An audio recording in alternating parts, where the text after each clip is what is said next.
All right. Hey there, folks. Well, it's been great doing conventions and readings and seeing everyone in person again. But since we can't go to them all, I figured I'd keep bringing book tour to you. So welcome to Russ's Rockin Rollercoaster Season 8, Intriguing Interviews with Creative Minds. Well, they say time flies when you're having fun, and I can't believe it's that time again. But tonight is our 2022 season finale. And I can't think of a better way to wrap things up than with tonight's guest, NICOLE Givens Kurtz, a recipient of the Ladies of Honor Grant, the Horror Writers Association's Diversity Grant, and two-time Scribe Award winner. NICOLE has written numerous short stories and novels, is the editor of Slay, Stories of the Vampire Noir Anthology, and is the author of No Game for Knights, Straight Outta Tombstone, great title, by the way, and the Vela Salvation Stories. Welcome, NICOLE. Hey, welcome. All right, good to see you. All right, just a heads up to the folks at home. Feel free to send me notes or questions you have for me or NICOLE in the chat box during the show, and we'll get to a few at the end. Okay, NICOLE, as we always do, we'll start at the beginning. Where were you born? Where'd you grow up? All right, so I was born in Knoxville, Tennessee. And an interesting thing about, and I grew up there, I spent my, I didn't leave Knoxville till I was 17, actually. Funny story, my mother was a senior in high school when she had me. And so I was born in February, but did not go home from the hospital until April. I weighed 1.5 pounds.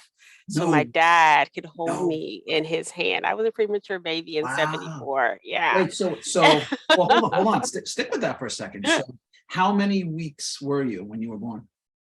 I was supposed to be born in the 1st of April. So wait, so you were born in February, you were supposed to the end of February. So I was probably like 6 weeks early. So if you did 38 weeks minus say 8 weeks, so you were like what, 30 weeks, 28? Yeah. That? Wow. I was super tiny. 1.5 pounds. I mean, I have twins and they were small, but I mean, they weren't that small when they were born. Wow. And this is, obviously the medical science wasn't what it is today. That must have been for your parents. I mean, have they talked about that? Oh yeah, my mom talked about going to the hospital. She didn't catch the bus because she didn't have a car. So she caught the bus out to the University of Tennessee Hospital every day, just so she could see me in the NICU. Oh, just to see it. Wow. Wow. From March till April. Did she just go into premature labor, or was there like an issue? Did the doctor say, look, we just got my mom only weighed like 100 pounds when she was pregnant with me. I mean, when she was very young. Right. And so there was, her water broke. Wow. And early, unexpectedly. And so they had to end up doing what's called a dry birth with me. So it was a lot of pain for my mother. Dry birth? What is it? Never heard that. That just means that all of the lubrication that's usually used to help facilitate birth had already gone out. Oh, they waited too long. Oh, goodness. They actually thought we were both going to die. My mom says she remembers doctors at the hospital bypassing us, saying, I'm not going to deal with that. And so she actually credits an angel, a doctor who said, and he took her hand and said, she's like in the hospital room, the nurses are giving her like ice chips, and a physician comes in and says, do you want this baby? And my mom said yes. And he goes, well, we're going to have this baby. And help facilitate the birth. It was a difficult birth. I mean, she's like just 2 months shy of being 18. She was very young. And no one knew who she asked later who was the doctor, and the nurses, my mom described him, and the nurses were like, we don't have a doctor here like that. That looks like that. So they couldn't find the physician. What? So my mom believes it was an angel, or they believe she was delirious. One of the two. Look, delirium, angel, whatever. But my mom contributed to God and an angel who delivered me. So let me ask you. So you're in the hospital. You're in the. They put you back in the microwave to cook up a little bit. Was there?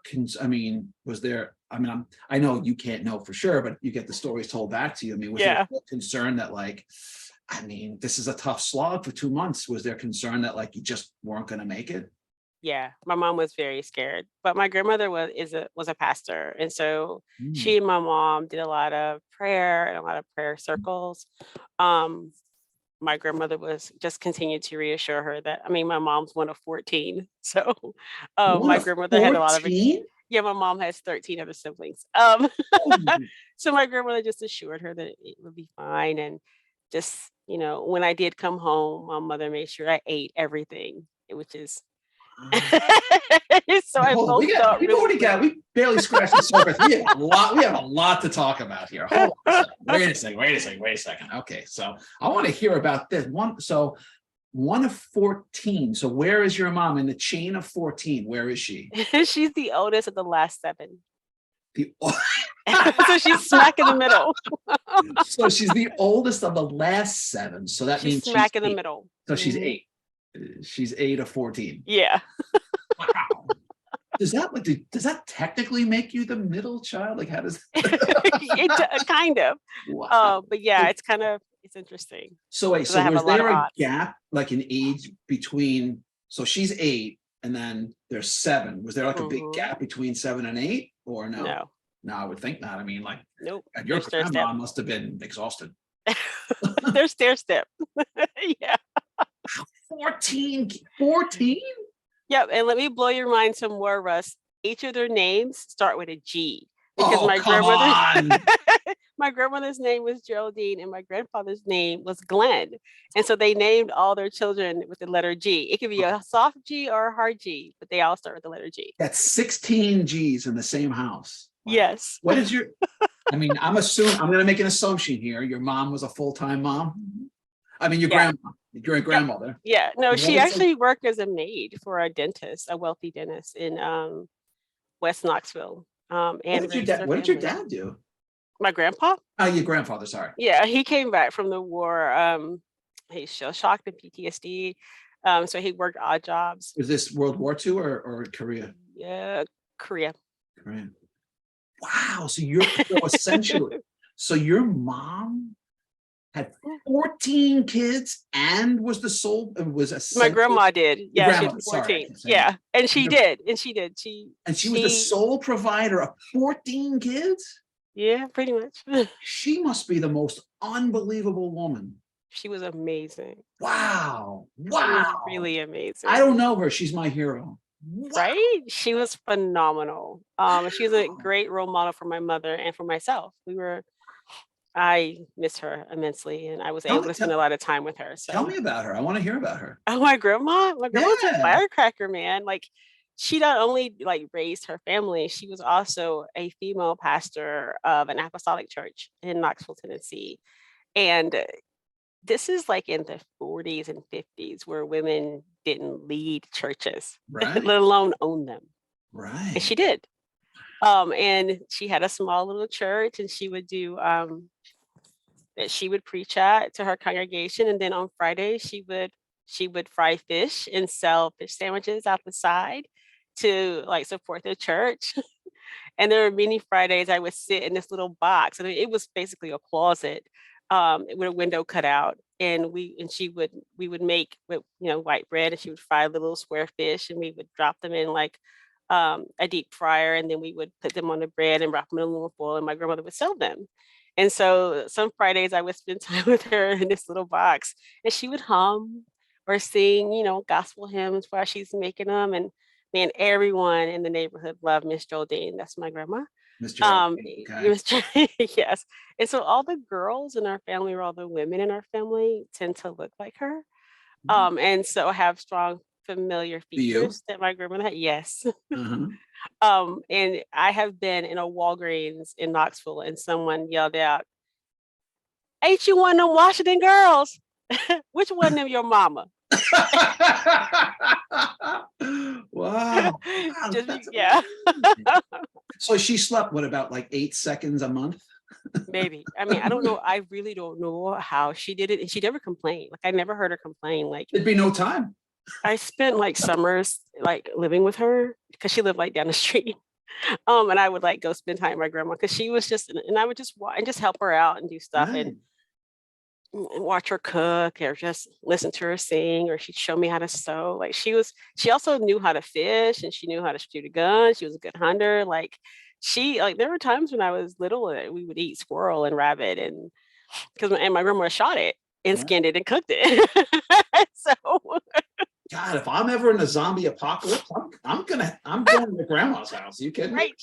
She was amazing. She was just a really amazing person, and I miss her every single day. Wow. I know my mom does too. So, all right. So, well, you did blow my mind. Wow. All right. So what about you? Do you have brothers or sisters, or is it just you? I have a brother. My mother said 2 was enough for her. Mhm. She wasn't trying to break grandma's record. No. All good. Nope. She was adamant that 2 was her limit. That's why I said too. After I had twins, like people said, you have. I'm like, nope. First, No, second. we're good. We're good. I'm out. I'm out. Sorry. Right. Wow. Okay. So is your brother older, young? Oh, He's older, younger. He's younger. 7 years younger. And so for the first developmental years of my life, I was an only child. Right. And when he came, I was just like, oh, Mm-hmm. can we send that back? It's like that, huh? Mm-hmm. I was like, We'll can see we send about that back? I was like, Mom, can I just have a dog? Like Jeez. so we're not particularly close, but I do love him. And yeah. Right, I have a little brother. I am kind of protective of him. So right. I mean, I have sisters who are actually they're twins. They're 4 years younger than me. Mm. So other than in elementary school, we never went to the same school because I was always. So you guys probably were never in the same school. So nope. really, that's sort of like very different, disparate lives in the same family, right? Yeah. So, okay, so what did your parents do? Like, what was their professions? Oh, my mom did odd jobs, and my dad is like a warehouse supervisor. And he's done that for like 40 years. Okay. So, all right. So I've mentioned this on the show before. So when I was a kid, until I was about 7, so in the early to mid 70s, I lived in a pretty heavily mixed race community. And in the first grade, the way they set up the room, there was only enough room. They had the first and the second grade in one big room because they just didn't have any space. There was like 60 kids in there. I was the other white kid. And that's just what it was for me. And at the time, I don't know. The kid, this is who I knew. So did you grow up in a neighborhood? Was it mostly people of color? Was it white? Was it mixed? Like what was it for you in Knoxville back then? Knoxville, right? You said? Yeah. So I grew up in a housing project, so it's predominantly African American, lower socioeconomic area until I was in 6th grade, 7th grade, and then my mom began to take me to a school in the west part of Knoxville where the schools were a little better. Right. And that was a decidedly more Caucasian grouping of people. Like there wasn't a lot of African Americans in the school or in those neighborhoods. So, and I did that from 7th grade to high school. So let me, and this is sort of it's a nuanced question, and it's I always want to understand it more. Like I said, so when I was a kid, and I grew up with kids who all, in the classroom, everyone had dark skin except for me. I didn't think anything really of it. That's just how it was. And then when I moved to the suburbs, it was the exact opposite. Everybody was white. There was like, 2 black kids in my school. And at the beginning, at that age, I didn't, my brain wasn't developed enough to really understand, but my instinct said like, this is wrong. I'm like, why am I surrounded by white kids? And they're like, well, you're white. So look, what's your problem? But it did kind of seep in. And then after a while, you just sort of get used to your environment. You don't think about it as much. But I want to ask you, so how did that, growing up in, at the beginning, it was all, and I want to ask the distinction for you. Is it important to you to distinguish between, because I asked this of several folks and I get different answers. Is it important to you to distinguish between referring to yourself as African American as opposed to Black? Is it meaningful, or is it just two sides of the same coin, or is there an important distinction for you? So my mom prefers to be called Black, and I think that's pretty much because she's a product of the 70s, where I'm Black and I'm proud was a mantra, right. And it was a way of affirming, right? Right. And so I am an 80s kid primarily. And so I sometimes use Black, sometimes I use African American. Um, for me, there are two sides of the same coin. It's a progression in terms of language around identification and labeling. So I'm kind of like Black or African American. I'm not offended by either, Okay. but my mother is. Okay. So I, if she I, had her preference, right? I don't I, have a preference. I knew Um, someone years ago, and I can't remember where he was from, and I was just at the time, because the language evolves over time, and sometimes yes. certain words or phrases are more in vogue, and sometimes they shift. And I was trying to be respectful. I said, "Oh, you're African American. Oh, wow, did I get an earful? Don't ever." He said, "I am not from Africa. Don't call me African American." And he was very insistent that that not happen. I was like, "Oh, okay, whatever you want." And it's just always, I I'm do. interested in the nuances and the texture there. Right. It's not for me to decide what's right or not. I Right. want to understand what's right for you. 80% of actually, yes, 80% of my DNA is from West Coast Africa. The Okay. other percentage, 13%, is from Ireland and Britain. Okay. So I do prefer African American. It's fine if you call me Black. Like I said, I won't be offended. I Okay. do have my children are adopted. They're from Ethiopia, Okay. and they prefer African American. Okay. Because they are from Right. Africa. Okay. And fair enough, right? Yeah. So let me ask you though, so how did, growing up in, in and mostly African American community to begin with, and then you kind of shifted a bit. How, if at all, did that inform your worldview? Oh, initially it was jarring, right? Because you're used to going to it and being in an environment where everyone looks like you. I mean, these are people that I grew up with. So I went from preschool, Head Start through 6th grade with them. And we went to this, we got on the bus, we walked to the same elementary school, we took the bus home, we lived in the same neighborhoods. But once I started taking the bus, literally the public bus, to my middle school and back every day, that was on the west part of town. First of all, it took me a lot longer to get home. Right. And two, the culture is different. And so I had to shift.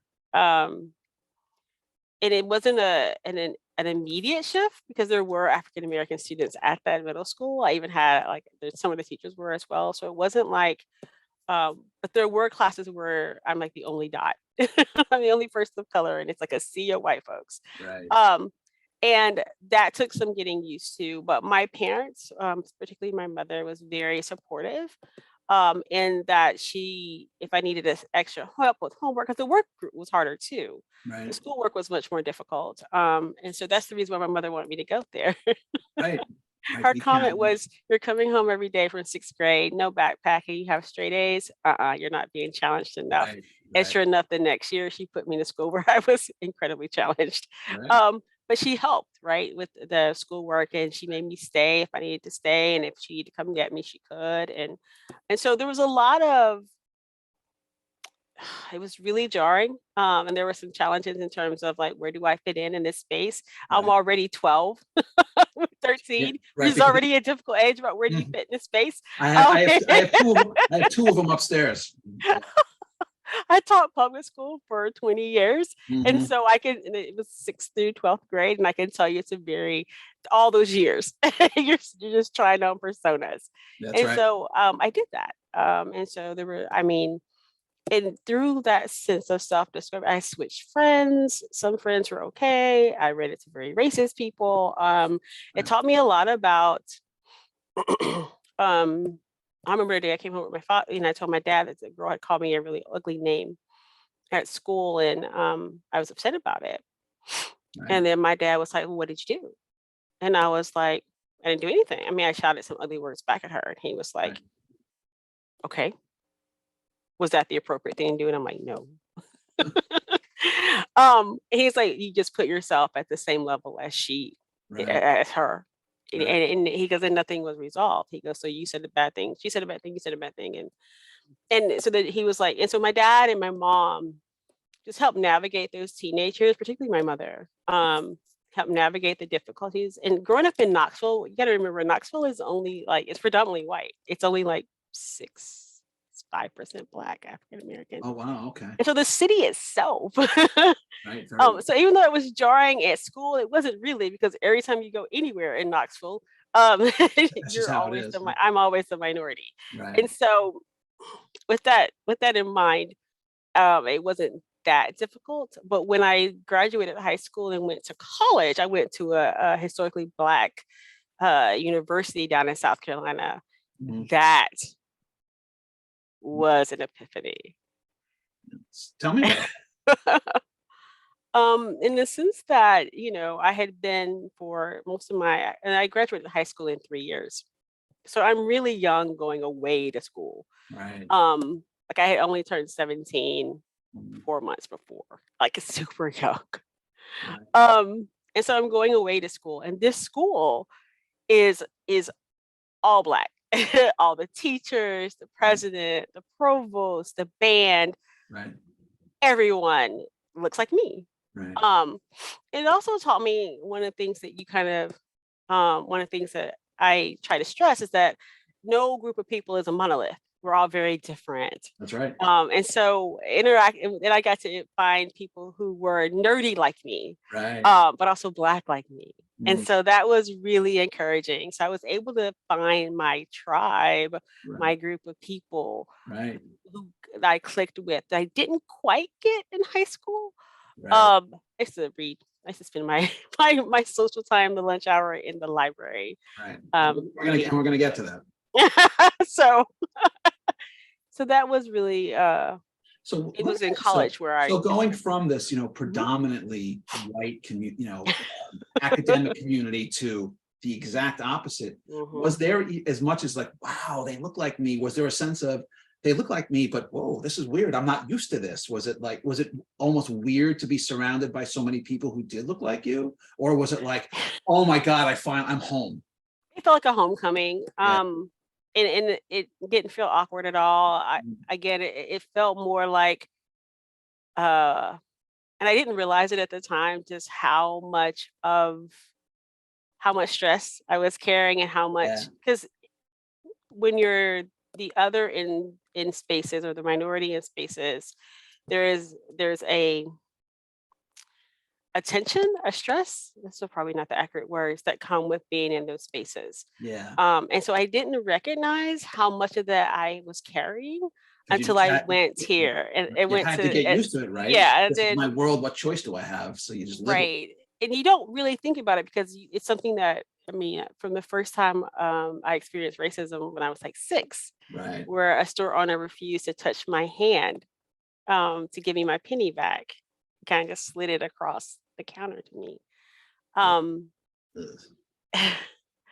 from that age, my mother's a very big advocate for, this is the life, this is the world we live in. Right. There was no sugarcoating what was happening.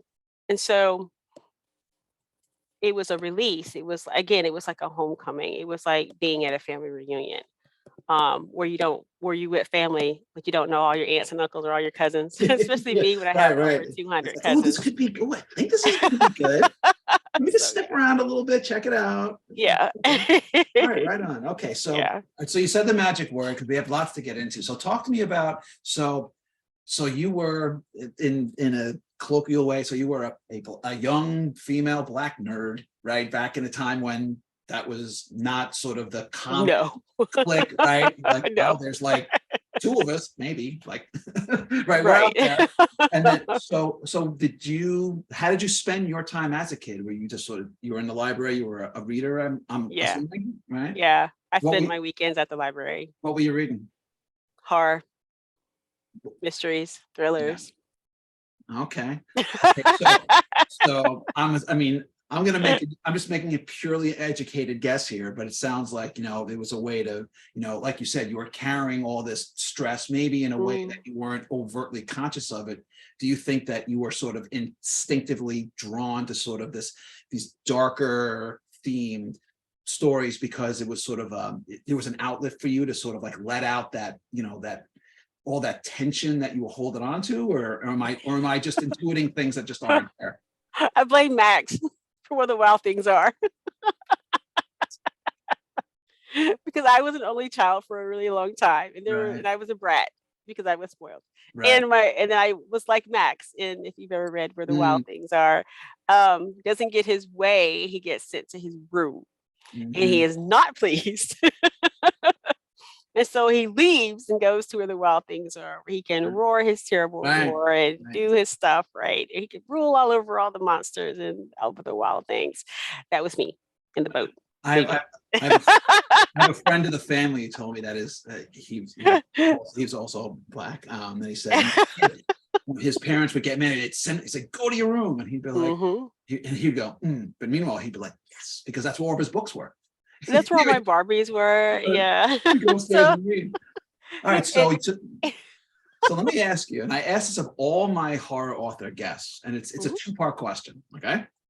So A, what is it that, and you touched on it a little bit, but I want to dig a little deeper. What is it about horror that really draws you to the genre? And two, within the overarching horror genre, there are many subgenres. So what's your favorite, right? Zombies, vampires, or other? So first of all, tell me what you like about horror, and then what kind of horror? I like horror because it's honest. Mm, And it's probably one of the few areas of fiction where you're allowed to be honest and engage in ugly emotions that's right. and behaviors without being completely frowned upon. Right. And so that's freeing in a sense that it allows you to be righteously angry. It That's right. allows you to take revenge. It allows you to do all the things, right? Right. And feel all the bad feelings Right. and engage in all the horrible behaviors and with repercussions, because of course, Right. but it's not frowned upon here. Here I can be angry. Here, if I want to torch the boyfriend's car for cheating, I can. Right. Oops, so he just happens to be drunk in the back seat. Didn't see you. Oops. Um, my, right. my bad. So in that way, horror allows, and especially for women, it allows women to be freed from the confines of certain Mm, archetype or right. societal Know your expectations. place. Don't make a scene. Right. Blah blah. Right. No, Like, and horror, and that's the beauty of horror. It oh lets you yeah. engage those feelings. It's like, fuck that. It's flame on, man. I'm burning this motherfucker down. Yeah, right. So that's the part I love about horror, is it allows you to do that. Favorite horror, always probably, I write a lot of mysteries and crime. Mhm. And so for me, the true horror is always things that human beings do to each other. Right. And so a lot of my horror tends to roll in those spaces. I was actually, and I probably mentioned this before on the show. Many years ago, I was at Thriller Fest in the city, and with a guy that I knew, and he brought me in as guest. And it just turned out that he was friends with David Morrell, who wrote First Blood, the Rambo Hmm. books, and I got a chance to talk to him a little bit. And he was saying, once he goes, yeah, monsters and all that are scary, but you know what's the scariest thing of all? When you invite your neighbor into your house and he's the one who's going to kill you. Hmm. That's scary. Or it's your kid. Right. Because you think it's safe. You Yep. think it's just, you It's never. that violation. Well, safety is an illusion, but that's a That's whole right. other conversation. Right. And an excellent one to be had. All right. So when did you get started as a writer? When did you really kind of start saying, you know what, this is I'm interested in this? I was in 10th grade in high school. Mhm. And I was at my all white high school. And you have journals. And as an English teacher, we had journaling too. And my 10th grade English teacher said, hey, Nicole, can you stay after class? And I'm like, oh God. Oh, what I did. I read the chapters, right? Right. So, and she said, there's this, you like to write, obviously, from your journal. And we are doing this school district wide. It was a district wide essay contest. Would you like to enter? I think you should enter. And I was like, okay. And so I wrote my essay and didn't think another thing about it, like seriously, on notebook paper with this spiral paper. It was, Right. didn't think anything else about it. Turned it in, it was done, moved on with my life. And I won. And so I actually got my name and picture in the paper. I got $100. And I was like, wait, you guys will pay me to write stuff? What? Like I might be having another slice of that cake. And so when you're 15, $100, especially in the 80s, it's Hell like a yeah. deal. Mhm. And back then newspapers were all the rage. My mom was like, my daughter's in the paper, my daughter's in the paper. Like seriously, it was ridiculous. And so one that was the kind of the wait, huh? You guys will pay me for the things I create in my brain that I do for free anyway. Okay. So that was the beginning, but my first professional contract didn't come until like 98. And it was a small electronic book publisher, right? I'm thinking like ebooks are new. No, no, no. In 98, there were a lot of smaller Mhm. presses experimenting with electronic books. All And right. that was my first professional contract.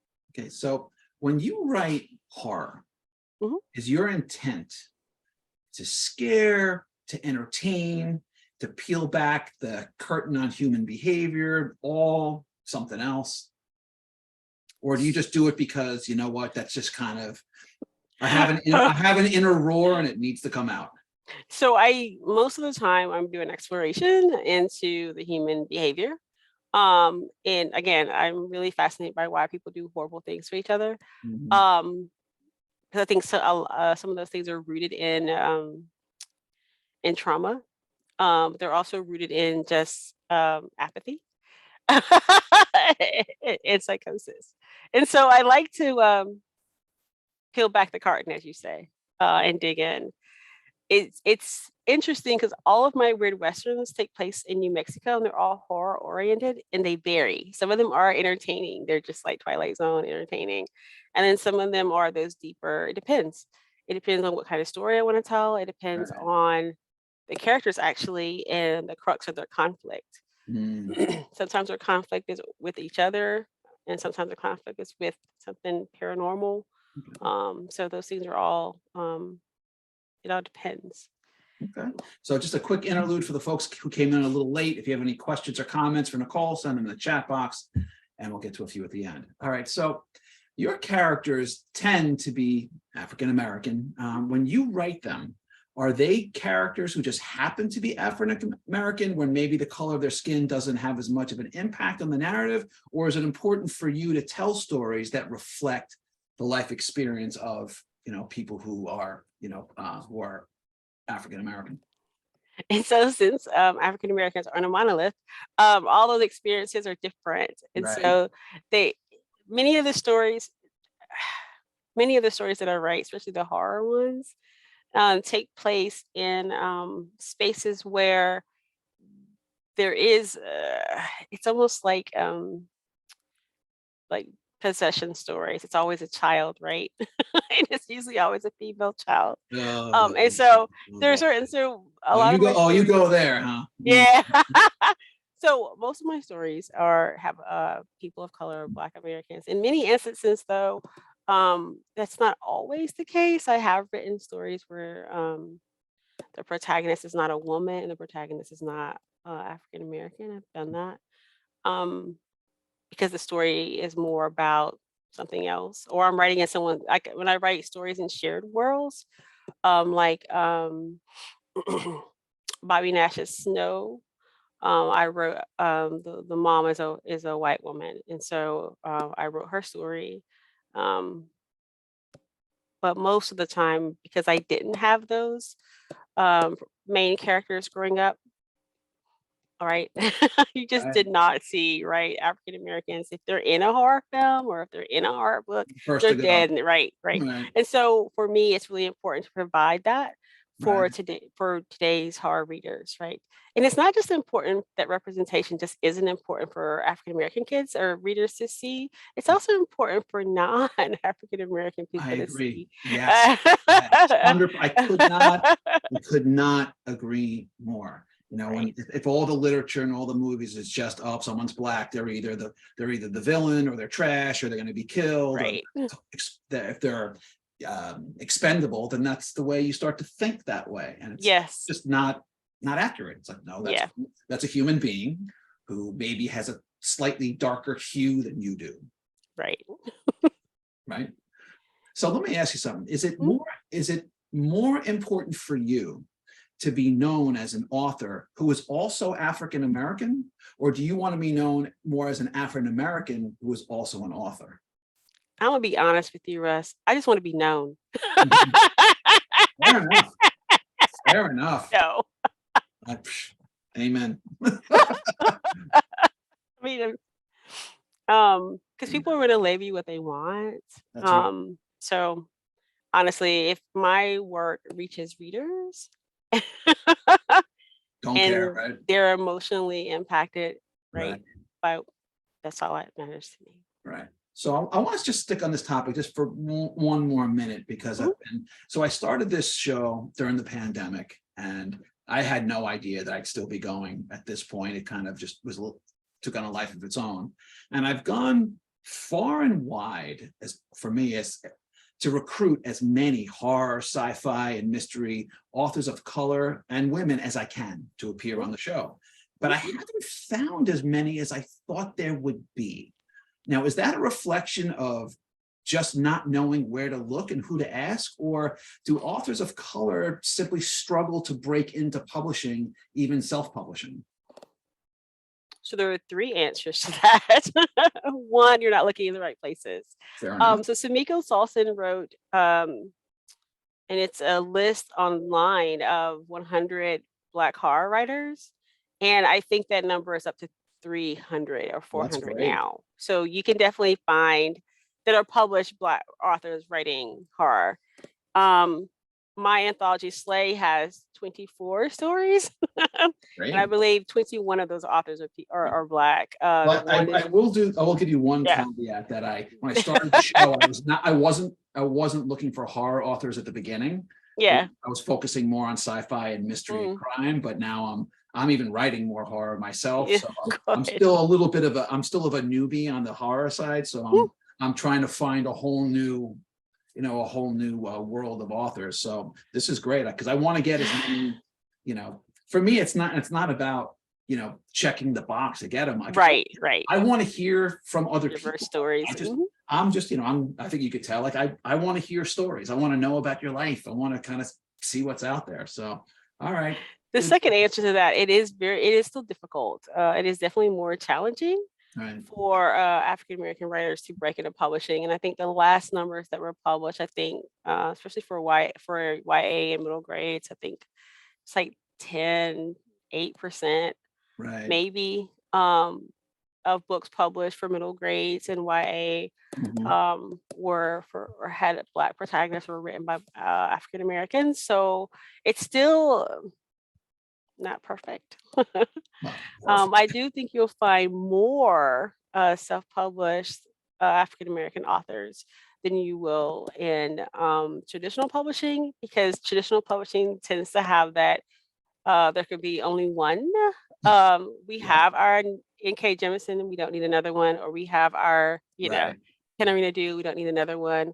I was actually on Twitter and reading that a Jewish author said that an agent actually told her that, not an agent, but a traditional publisher actually told her that we really like your book, but we already have a Jewish author and we don't want you to compete. It's fun. So a friend of mine about a year ago, most people think I'm Italian. I'm Jewish on both sides of my family. And there was anti-Semitism is rampant as it's ever been. And I have to tell you, and even for some of the folks who are watching, I'm probably going to piss you off, but I don't care. There's a whole bunch of people in the world who want to say, Black Lives Matter, stop Asian hate. I say, well, how about some support for the Jews? Crickets, nothing from nobody, nothing, regularly. And I'm like, what is, and it really, so this something was, I don't remember what was going on at the time. It was about a year ago. And then someone I know said, oh, hey, I'm involved with a group and we're doing, it was either an anthology or we're spotlighting Jewish authors. Do you want to be part of that? And I declined. And the reason is because I don't want to be known as a Jewish author. I'm just an author and I want to be known because you think my work is good. I don't want my background, my ethnicity, my heritage to define who and how to define my author life. You know, as you were kind of saying, like, hey, I don't care. I just want people to read my stuff, right? I don't want to be labeled either. So I hear you. But anyway, okay. So this was really good stuff, but we're at the time in the show where we're going to spin the wheel on the wheel of 7 categories that I've come up exactly for this panel. Wherever it lands is what you get. And the category. All right, let's go. All right. So it's apocalypse, stranger in a strange land, truth or scare, desperately dreaming Dexter, music lover, quantum leap, and everyone's new favorite, kick him in the junk. All right. You ready? Here we go. Yeah. Here we go. Round and round, and we got for you quantum leap. All right. Quantum leap. What do we got here? All right. You've volunteered to step into the quantum leap accelerator. Only you get to pick where you go and when within your own lifetime. Past, present, or future. What's your destination? Past. Where? Dublin, Ireland. When? 2019. Why? It was gorgeous. It was beautiful. You went. Oh, so you went there and okay. Yeah. You want to go back? All right. Yeah. All right. Well, that's gonna. All right. Well, this is gonna come up again later. So there you go. You'll see, because I got more games for you. All okay, right. no problem. All right. So now, next thing we're gonna do is we're gonna pick your poison. I've got 4 choices for you. Okay. I'm not gonna tell you what's behind each. You got A, B, C, or D. Pick one. B. B. And B is okay. This is the spoiler scenario. This is one of our newer ones. Spoilers have become an inevitable part of fandom. Now, personally, and as some of my Facebook posts should make abundantly clear, I despise spoilers in all forms. Hate them, hate them, hate them. But not everyone feels the same. What do you think about spoilers? And is there a preferred etiquette about how to handle them? Oh man, this one's tough. I personally do not care about spoilers because I'm going to enjoy it anyway, or I'm going to watch it anyway. It doesn't deter me from watching. But I do think that there should be, like, at least for movies, especially not post pandemic, but in light of the pandemic, I think you should give like a week or for people give people an opportunity to actually see the film, especially if there's like a secret ending like you have with the superhero movies, right? I think there should be like at least a week etiquette before you start blabbing about, hey, guess who showed up at the end? For those people who are like you, Russ, who do want to be spoiled like at all, but maybe because of work or childcare issues or what have life, you haven't been able to get out there to see it yet. You know, it's funny though, because I mean, I am 100% no spoilers ever for any reason. I just don't care. I do, because I want to learn. I want to see everything as it is. I want to absorb it in real time. You want the full experience. I hear that. So I did some research, and what I found out is that according to, and there are psychological studies done on this, that about 50% of respondents say they like spoilers because if they kind of know the gist of what's coming, it allows them to absorb more while they're watching whatever they're watching. Because if they go in cold, inevitably you miss things, and they feel like they get a deeper appreciation of what's there. I think that's crazy pants. I don't know why you'd want to know what's coming in advance, but what do I know? What do I know? I know that for my neurodivergent friends, having an idea of what the expectation is eases their anxiety. These are the people who tend to like familiarity and who like consistency and knowing, okay, this is why I eat oatmeal every morning, because I know what I'm getting, right? So I do know there is a segment of the population who prefers to know, for not just your reason, but also because it's comfortable for them and it eases their anxiety. I'm all about surprise me. but that's just me. All right. So next, I'm gonna give you some truth serum. Okay, I'm gonna ask you 10 questions. Answer correctly. You ready? Yes. Favorite flavor ice cream? Butter pecan.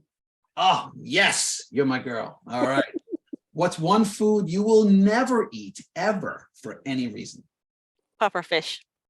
Puffer fish. Okay. Bucket list destination anywhere in the world? Dublin, Ireland. Damn it. I'm Scariest kidding. movie. It's South Korea. I'm kidding. It's South Korea. Okay, all right, there you go. I actually know a funny story. When I was in my 20s, I actually got a job teaching English in South Korea, Oh, but I didn't go. you didn't go to Seoul? Oh man. It was 94 and it was Yeah. chaos going on over there. And I was like, Mhm. I mean, It's a different world I was now. in between places in life, and I thought it was a good idea. And I'm like, this is crazy. Like, what am I doing? So I ultimately didn't go, but I got the job. I just didn't take the job. Anyway, okay. Scariest movie you ever saw? Oh, I Spit in Your Grave? Don't know that one. Which is not surprising because I don't watch horror movies. Okay. If you could have one superpower, what would it be? Invisibility. Okay. Do you play any musical instruments? And if not, which one if you could? Clarinet. Poorly. So you play it poorly. Okay. Or you play it poorly or you want to play it poorly? I play it poorly. Okay, well, I already know the answer to the next one because we talked about this offline, but ask anyway. Okay, cats or dogs? Cats. Okay. Favorite cocktail, and if you don't drink, what's your go-to unwind beverage? Coffee. Coffee. Okay. Yes. Okay. To unwind, yes. All right. Fair enough. Well, you must be naturally caffeinated. Okay. You can see a live performance, sports, music, theater, whatever, any seat, any venue. What's your choice? Sting. Where? Wimbledon. Ooh, nice. I saw Sting twice, actually. I saw him in Buffalo, New York. It was a double bill, The Grateful Dead and Sting. Oh my God.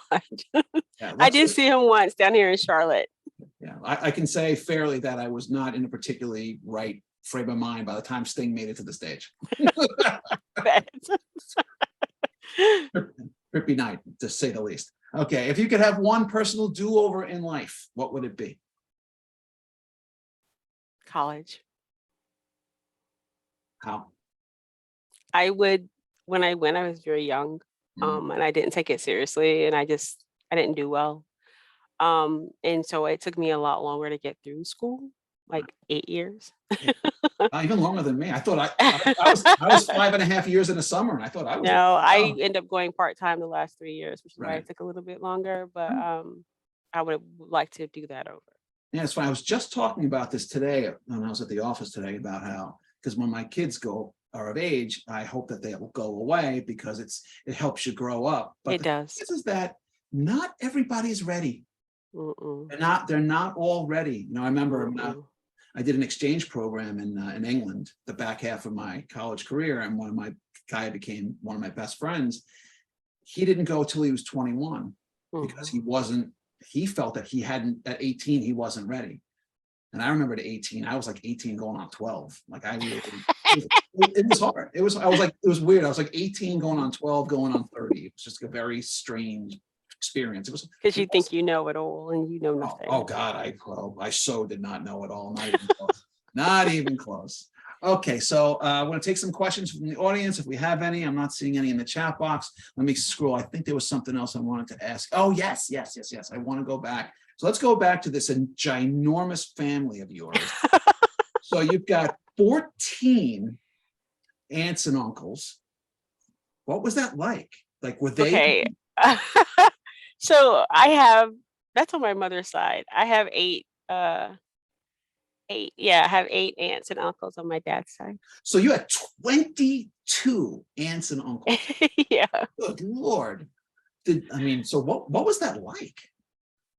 So when I was younger, it was when I would go to my grandma's house and like for Thanksgiving or for the holidays, and all my aunts were there. It's really when I was younger, it was confusing because I would mix them up. And it didn't help with their names all started with G's. And so my aunt would be like, "I'm not Gloria, I'm Gwen, and I'm not Gwinnett, I'm Geneva." And so it was difficult and it was loud, it was noisy. But over time, the more you interact with them, you get to tell them apart. It was a lot of us. But because it was the way I grew up, I didn't realize it was a lot of us. It was just the way my family was. And so when I got to middle school and started spending the night with other people or going to my friends' cookout at their house with their family, and I'm like, so when is everybody else coming? And they're like, this is it. Right, And right, I was like, yeah. oh, okay. So it didn't really seem like, even when I went to my dad's, my parents were married, but even when I went to my dad's side of the family, there were still a lot of people there because there's 8 of them. Right. So there's always a lot of people. And so it maybe for an introvert, it was easy to get lost because no one bothered you because there was just it was so many people, right? You could Right. just sit and just watch. It was great for people watching. Right. Well, um did it help? So as someone who, if you're, a bit of an introvert, mhm.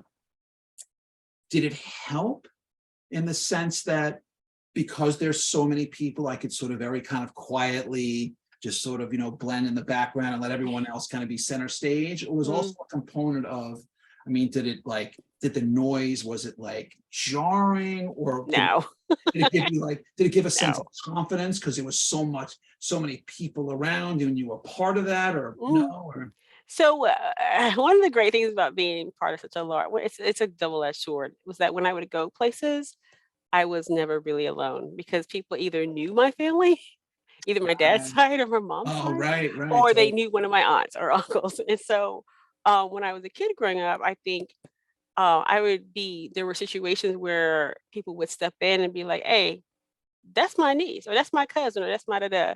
And so I was never really alone in the city right, because there was usually somebody who knew somebody right, right, that I was related to. right, But it's also a curse when especially when you're in high school and trying to date, right. because Oh, you're like, oh God, get out of my face. Right, right, wait, who your people? Because right. we might be related. Oh, And me, oh no, I didn't even think of that. Oh no. because my family Ah, is so large. oh. You're like, wow, this is going great. Oh Particularly no, on my father's no. side, where Oh, my uncles weren't always careful with how many children they had.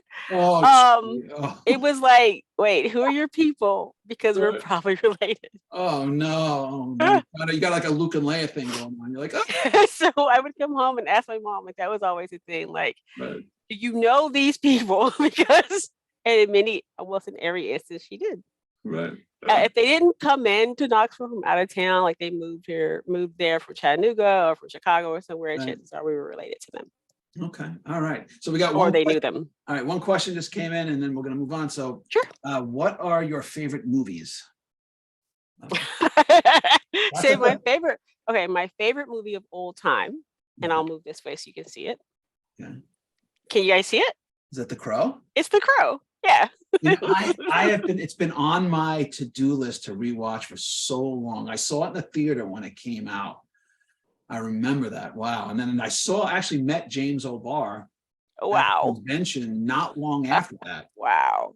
And he is like I mean, he is a very, that's how he is. Like, Wow. nice, but he was a very kind of, Yeah. okay, The So Crow. The Crow is my favorite movie, and my second favorite movie is Star Trek: The Undiscovered Country. Oh, that was, wait, 6. Yeah. Okay, that was a fun one. That was a fun one. Actually, I had Nick Meyer on the show. Was it last year? And we got to chat about that a bit. Oh wow. Yeah, yeah, yeah. Yeah. That was fun. Okay, all right. So what I'm going to do is I'm going to share my screen, and let's see what we have for you guys today. Let's see, what do we got? Okay, so Nicole, what are we looking at? Talk to me here. This is the second book in the series, my Kingdom of Avis series called At Theft Most Foul. It's my attempt at a Dan Brown fantasy heist.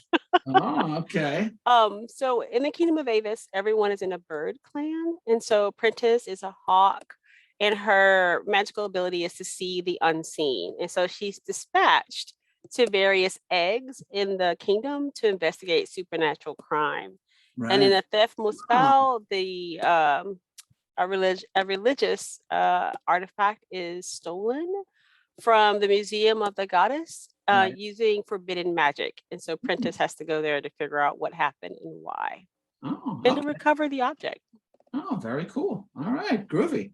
Okay, very cool. That sounds great. As for me, if you're up for if you're a little twist with your pulpy private eye fiction, I'll encourage you to check out my ongoing sci-fi noir series featuring hard-boiled private detective Angela Hardwick, part Blade Runner, part Doctor Who, and part Atomic Blonde, the first 3 books in the series. So you got Crackle and Fire, you got Fractured Lives, and Hot Ash. They're all standalone mysteries that can be read in any order, but there is character development throughout, so your mileage may vary depending on whether you like to be in on the action from the beginning or jump in with whichever plot line jumps at you most. All 3 Hardwick novels are available on Amazon and published by Crazy 8 Press, and I'm writing book 4 right now, which will be by far my most horror-themed novel ever, by a long shot, which will debut September of 23. Okay, Nicole, that, as they say, is our show. I want to thank you for coming on and spending time with us. I want to thank everyone who's watching at home. And if you want to see me in person, I will be at PhilCon in Cherry Hill, New Jersey this weekend. And I'll be back in January with a great lineup of great guests. This was our season finale. It was a great year. I want to thank everyone from top to bottom. And this was a great way to end off the season. So until then, happy turkey. Hallelujah. We still have a fucking democracy. Thank God. And any chance you get, do something kind for somebody else. That's our show, and take care. Bye now.